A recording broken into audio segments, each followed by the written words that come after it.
Roundup here on Rouge Radio, presented by SportsEh.ca.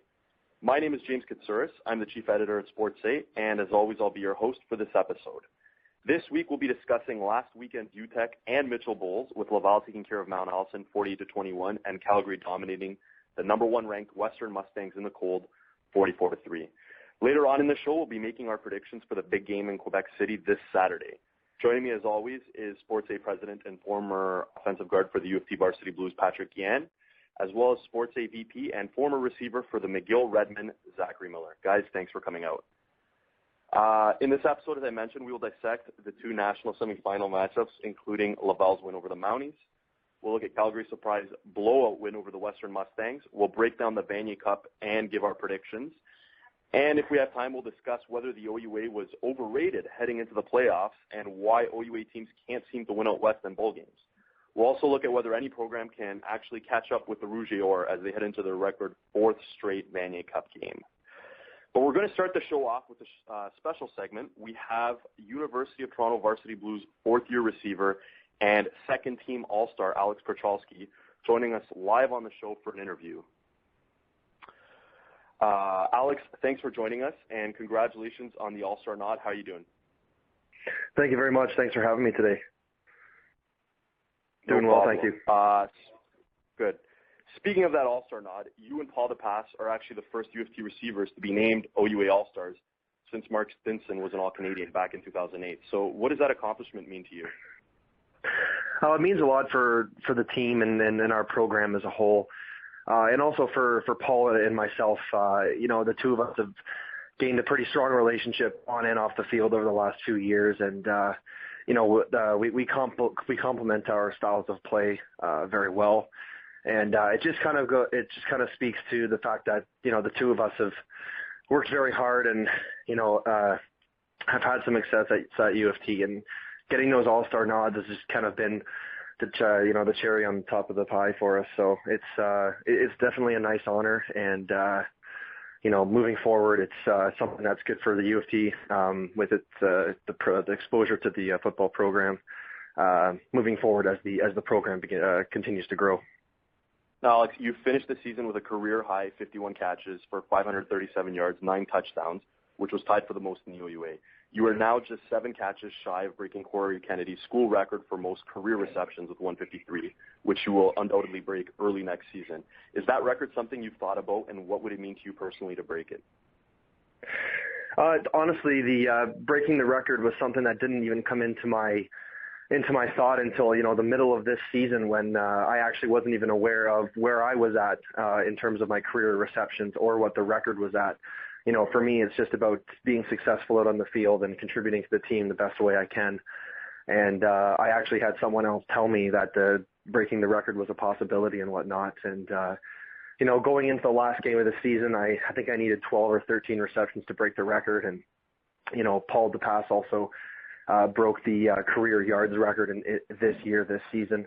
And for me, it's definitely very cool. It's something that I do want. U of T's been around for a very long time, and to have my name in the record books of such a traditional school is very special. But in terms of prioritizing that record is it's secondary to winning football games and my job out there on the field. So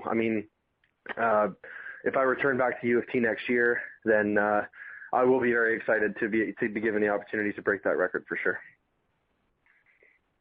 So what are the chances that you do return next year? Would you be putting it off to try to play in the CFL, or what are your thoughts right now based on that? Yeah, exactly. Ultimately, I do want to play pro football. I have since I was a little kid.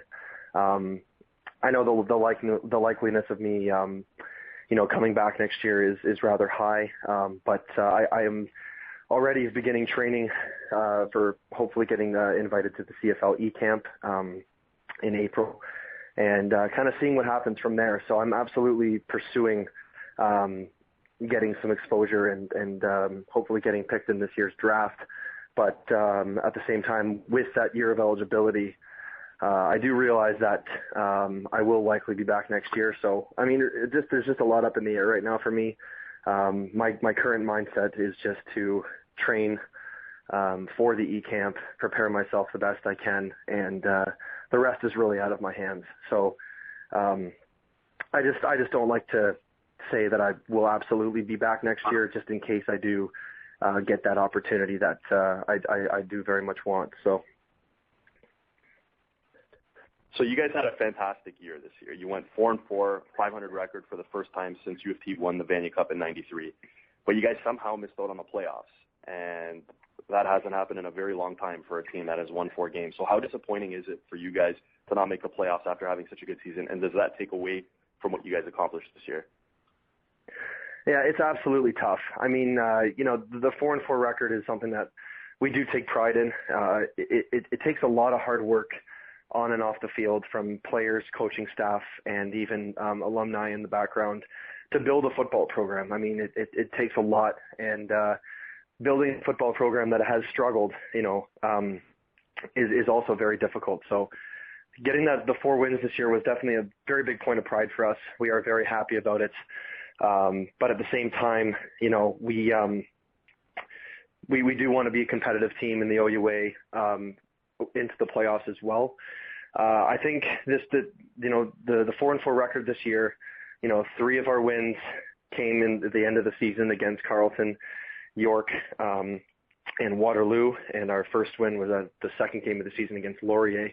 I just think that our record this year really proves that U of T is a football school now that competes in the middle of the OUA and is no longer in that lower tier that they have been in years past.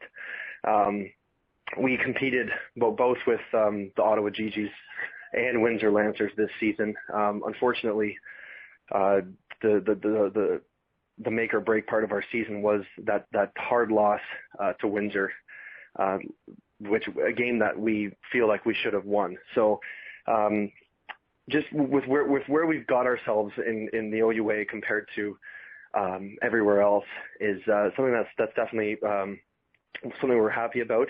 But ultimately, getting to the playoffs is always the goal. So it definitely burns because if we would have won 3 games last year, we would have been in the playoffs, and winning 4 this year, we weren't. So it's definitely leaving a hungry mark for us going into next season. Alex, you guys started the season 1-3, and then you put you inserted quarterback Simon Assar into the starting lineup and won 3 of your next 4 games, including the last 3 in a row. As you mentioned, your schedule was much more difficult in the first half. You can't deny that, but at the same time, you can't deny how well Nassar played too. Do you feel like you guys should have turned to him earlier on in the season, and would it have made a difference in making the playoffs? I really can't say. Both of our quarterbacks that played this year, Chris Jugovic and Simon Nassar, possess a skill set that differs from one another, and they are both very good quarterbacks. It's a very difficult decision for Coach Greg Gary to make, every year and every game since these 2 guys have come about. I really can't say. They're both great players. They both deserve to start at the CIS level, and I believe would both start at almost any school in this province. So I really can't say. I mean, I think our success is based on our team's effort, and both of those quarterbacks would have brought us to the success that we had. So I'll get you out of here with this last question, Alex. What is your prediction for the Vanier Cup this Saturday? I was very impressed with the Calgary Dinos last week. Laval's obviously a very good team. They always have been. I'm picking Calgary this week for the upset. I think that they are very impressive, and especially with how strongly they beat the Western Mustangs last week. So that was my prediction for this year's Vanier. Wow, going out on a limb there, picking the underdog. We like that. Alex, thanks again for joining us. Congratulations on a fantastic season and the All-Star nod. We look forward to you breaking the U of T receptions record next year, and more importantly, U of T making the playoffs again, which we feel you guys absolutely have the pieces to do. So best of luck to you, and thanks. Thank you so much for having me, guys. Take care. All right. Okay, well, there was U of T wide receiver Alex Pierzchalski, who had an incredible season, led the OUA in touchdowns with 9, and He talked a bit about his future plans, wanting to play in the CFL, but he still has that year of eligibility. So it's looking like he's going to be coming back, and he'll be able to break the record. So we look forward to that. So we'll move on now with our segment.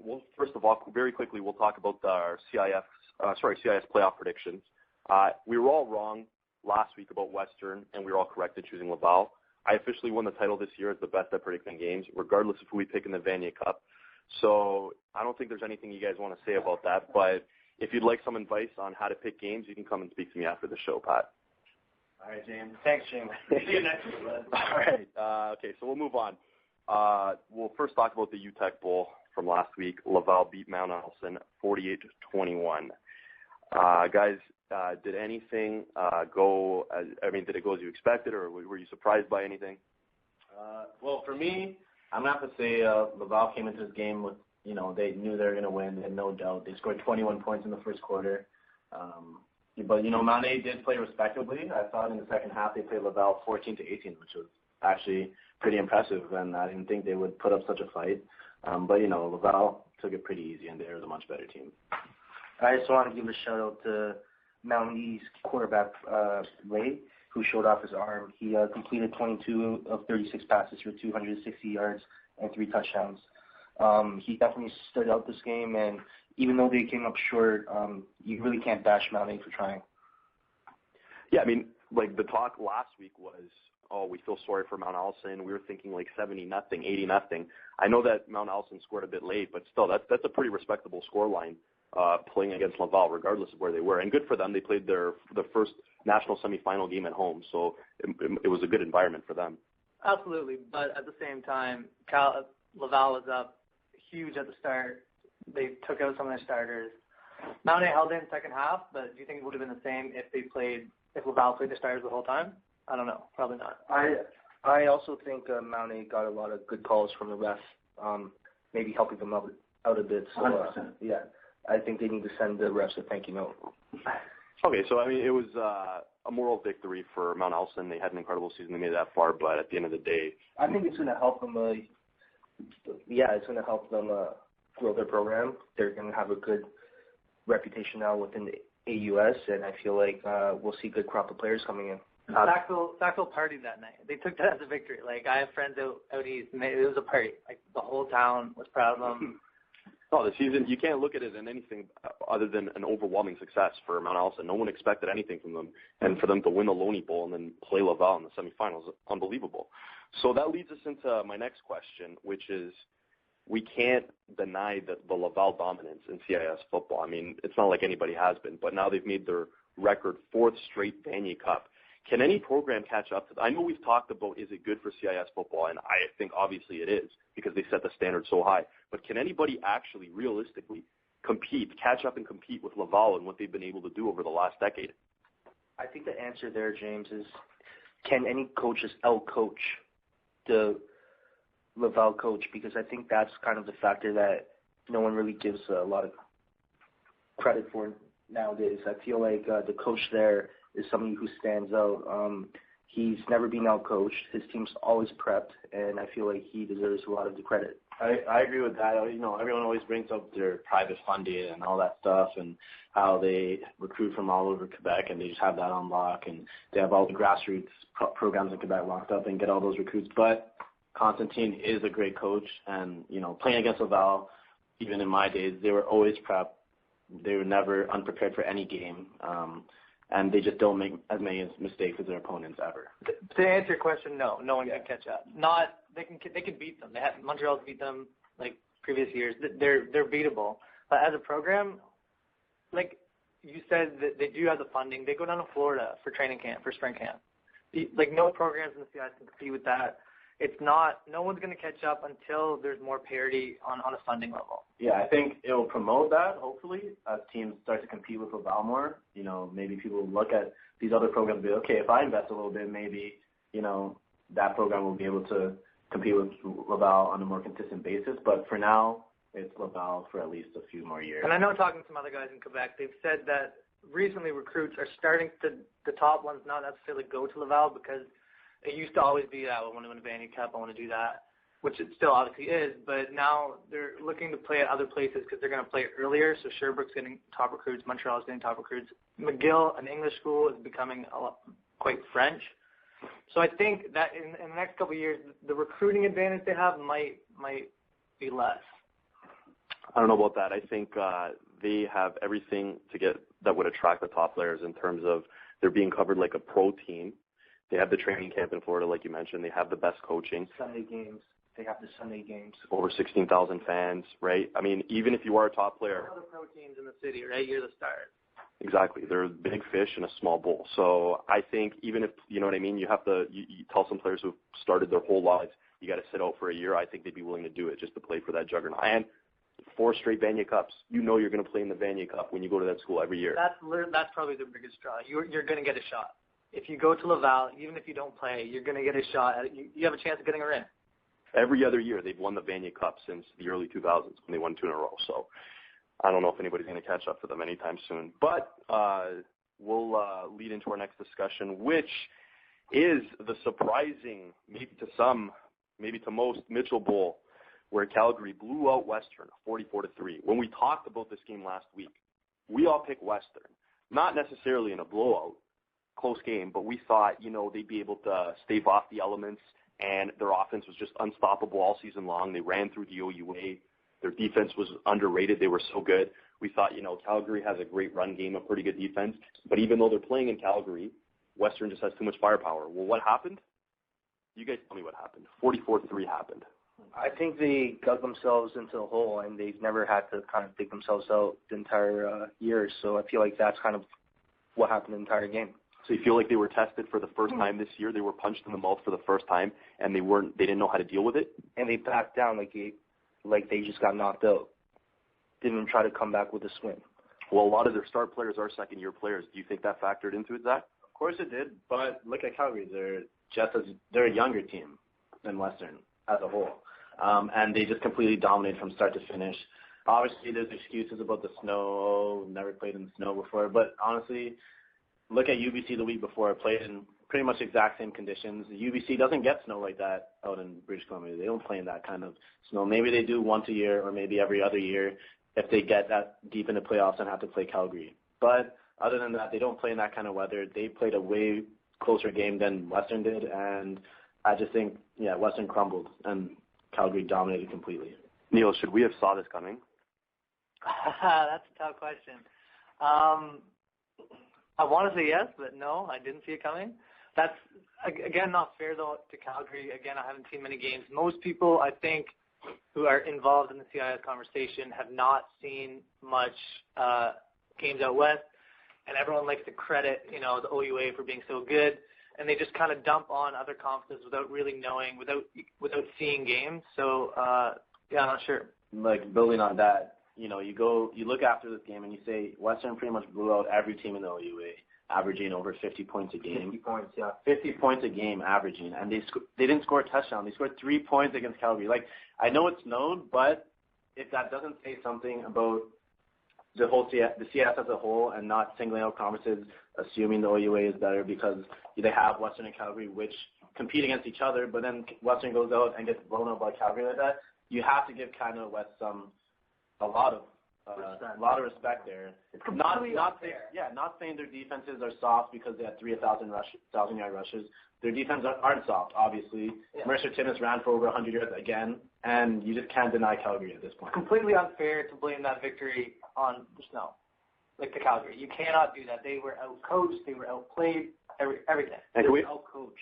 I think that's kind of the main point here. You saw the Western players dropping a bunch of balls, fumbling a bunch of balls. They didn't seem like they kind of knew where the hell they were. So tricked on fake punts. They were not prepared.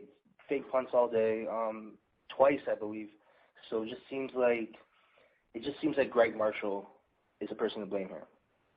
I think we can all agree that I know there were some injuries for Western. I know Finch ended up getting hurt. I know Van Creighton and Bolander didn't play, but I think we can agree that did not factor into the game ultimately. I think Western was broken by a better team, and there's no denying it. There's no denying it. And the fact that they had never faced any adversity all year was obvious. They within, 2 touchdowns, they all look defeated. Like, you just look, if you watch this game, you would see it after the first play, like, after the first touchdown, Calgary scored the second touchdown. After that, especially after that punt return touchdown, they just looked defeated. Will Finch was limping, like he was hurt. The rest of the team didn't look motivated at all to keep going. Balls, it just everywhere. It didn't look like Western that we saw all year, and I think that's 100% due to Calgary's 19 first downs in the game for the Mustangs, and 5 were on flags. So I think that explains a lot about the Western team, who averaged more than 50 points per game.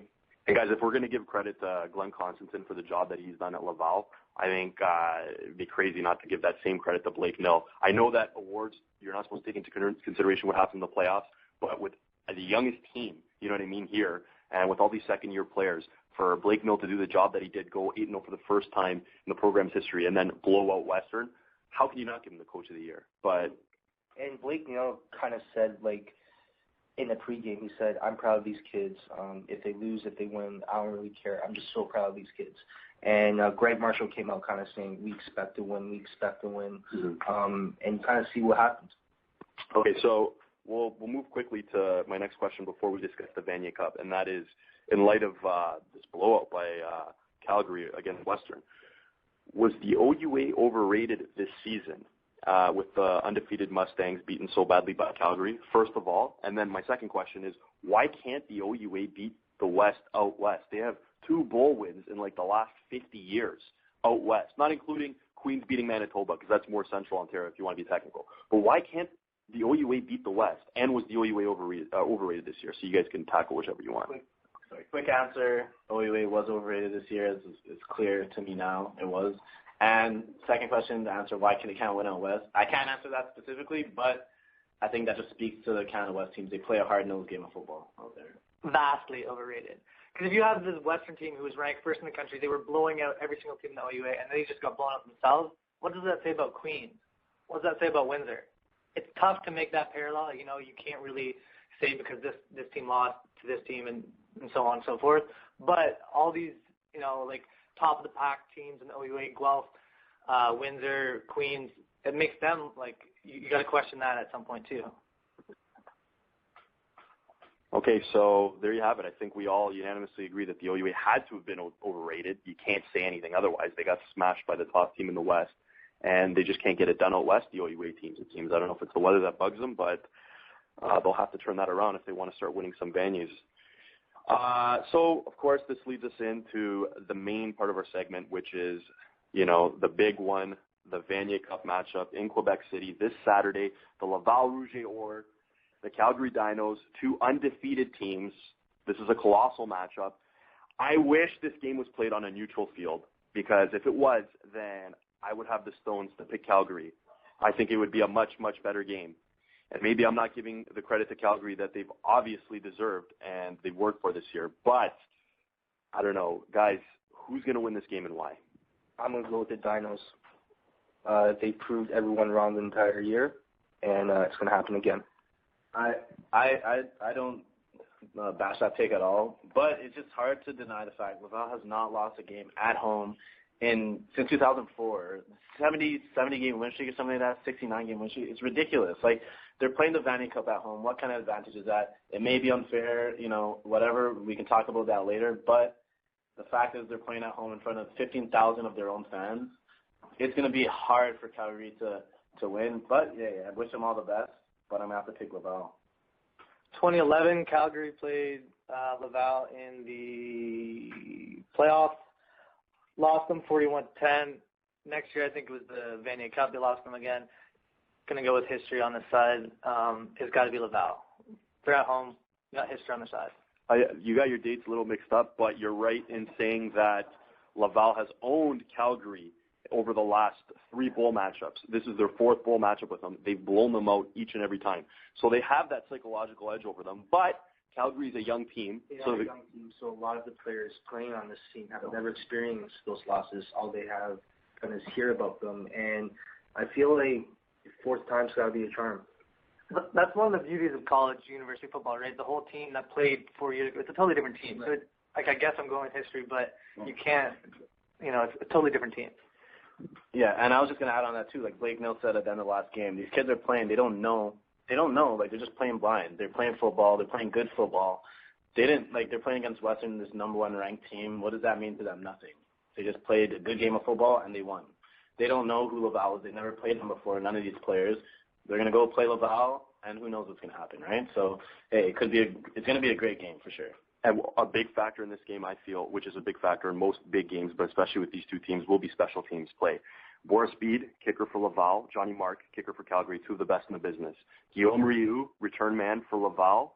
Rashawn Simone's rookie return man for Calgary, two of the best in the business. I think field position, field goals, and return game might make the difference in this game because both teams have great running backs. Boutin for Laval with Lucar going down. Obviously, Timmins for Calgary. We'll see what happens. But you guys have your picks. You pick Calgary. You pick Laval. You pick Laval. I'm going to go with Laval, too. So it's 3-on-1. If Calgary wins, then we all owe Pat a steak dinner or seafood dinner, whatever he's into. That's it. So we'll see what happens. Hopefully it's a great game, everyone. Okay, so we have time very quickly for our last segment. Come on, man. I'm going to ask each of you to give me your quick pick and a quick explanation. We only have 3 minutes left, guys, so we'll start off with Niels. Niels, who you got for us this week? Mount Allison defense, not at the end of the game, only at the start of the game. I think it was like the second drive. Laval scored 3 touchdowns on one drive.